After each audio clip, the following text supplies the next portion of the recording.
Neokol was walking through the garden, ruminating on how to deal with his wife, and how to fight against all the humiliation she had heaped on him, turning him into the jester of the family. Him, the heir of Caledonia, a cuckold, and his father would much rather allow that than spurn his brother. Just the thought made him growl. He jumped when he heard someone tramping about through the garden. It was Brother Freyr and his father's absolver. He looked around and slipped a letter to him. Lord Naso, a message for the dear Lady Evelyn. She was so very eager to read your message, the druid reported, handing him the letter sent to him by the monastery nearest the Lady Evelyn's brother's keep in Bardrock. The messenger informed me that it took her quite some time before she was satisfied with her response. This actually got the man to chuckle for the first time in what felt to be years. The Lady Evelyn of Bardrock was the only thing that could put a smile on his face, something neither his brothers nor Isla, no matter how hard she tried, could do recently. Another letter from your lady love?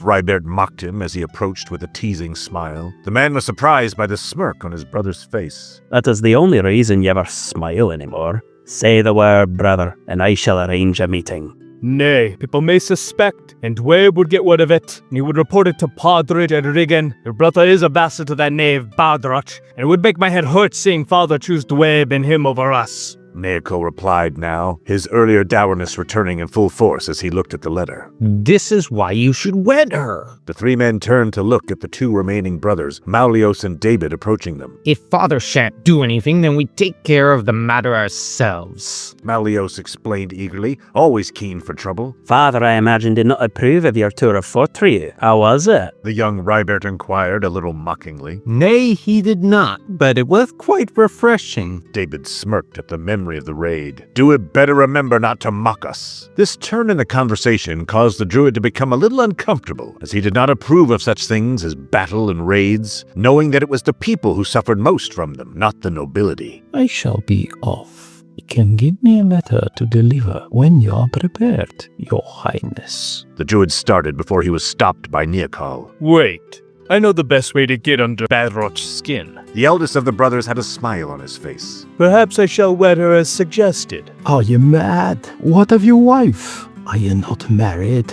The man of the temple spoke suddenly, thinking that first there should be an annulment before they turned to such talk. I shall ride to the Archdruid and get your annulment. Adultery is not permitted, and a proper reason to ask for such a thing. I'm sure he will not refuse us this much, given he and father are former foster brothers. Rybert replied, a light sparking in his eyes. The other two brothers smiled, ready to put this new plan in action. And, as father's favourite, he will not suspect a thing if it is I who delivers the request. And as I am more mayor of Luthane, none will suspect a thing if I journey west. Brother Farron, I shall send a letter I wish delivered within a fortnight, a marriage request. I shall go to Claymercraig, and you can have a monk bring the Lady Evelyn. Melios, David, and two of you can bring forth Isla to Claymercraig to join us. The druid actually breathed a sigh of relief at Neokol's orders. Something you want to say, Brother Freyr?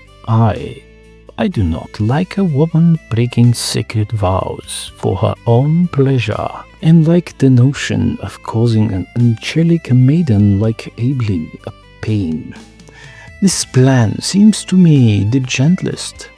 Therefore, I shall not be one of the monks to preside over the union, but myself.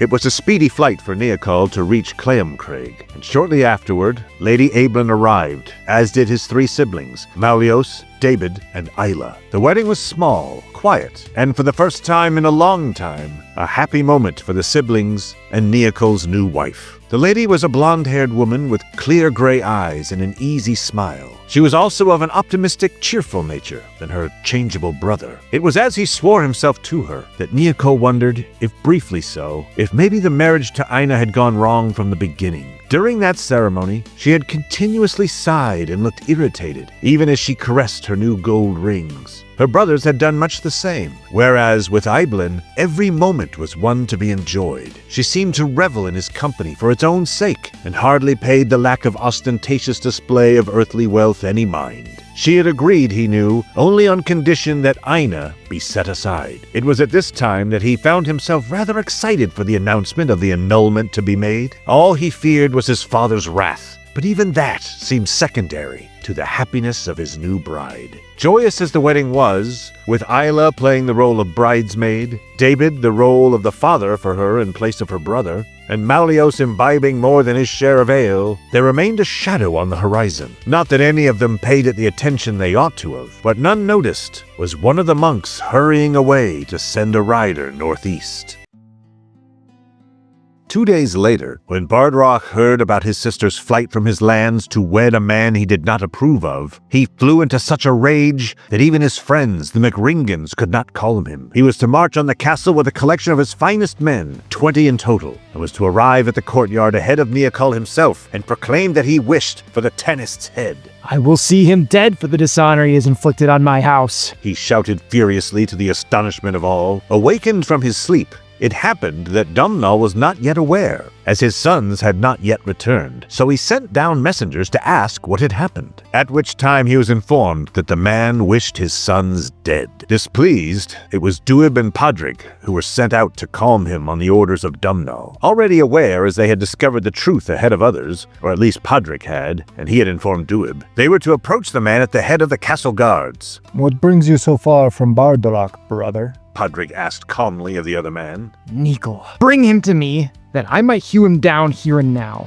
for the dishonor he has shown me. Has he done? Stolen kitchen pastries? Despoiled the chambermaids? Or has he fished in your waters? Duib mocked indifferently, hardly intimidated by the 20 men. All knew he could easily cut through that number in less time than it might take to assemble them. He has had his way with my sister. Darmot of Bardroch almost shrieked this last part. So high and loud was his voice that Podrick wondered if he might actually be a woman himself and not a man. The Mormare continued, hardly noticing the exchanged glance between the brothers. I will see him dead. I did not permit this match. And there's the fact that he's already married. Duib remarked lightly. Be quiet, Duib. Podrick retorted impatiently before he turned to the Mormare, hissing at him. Tread lightly, my laird. We may take similar issue with the MacDonalds, but if you push the matter, we will uphold our oaths to our uncle. You will not dishonor him or cause him distress under my watch. Something in his tone made Diarmid pause. The man halted and stared at the man who was married to his other half-sister Helga, hardly able to believe his ears. Later, Duib was to remark that he could well have been a fish, and while Podrick might well have agreed with him, he could not deny a certain amusement later at the description. Diarmid was blunt, fat, and wholly unlikable, entirely unlike his sweet-natured sisters. It was said that the man's father, the previous Mormare, and another Diarmid, had liked his daughters better than his son, and it was not hard to see why. There is an order to these things. None may threaten royalty save royalty. Neokul has dishonored you and will die for it, I agree, but all things such as these require patience. Podrick hissed at him quietly, eyeing him menacingly, hand on the pommel of his sword. Your sister was always a smitten little minx who might well have fled from any marriage you arrange,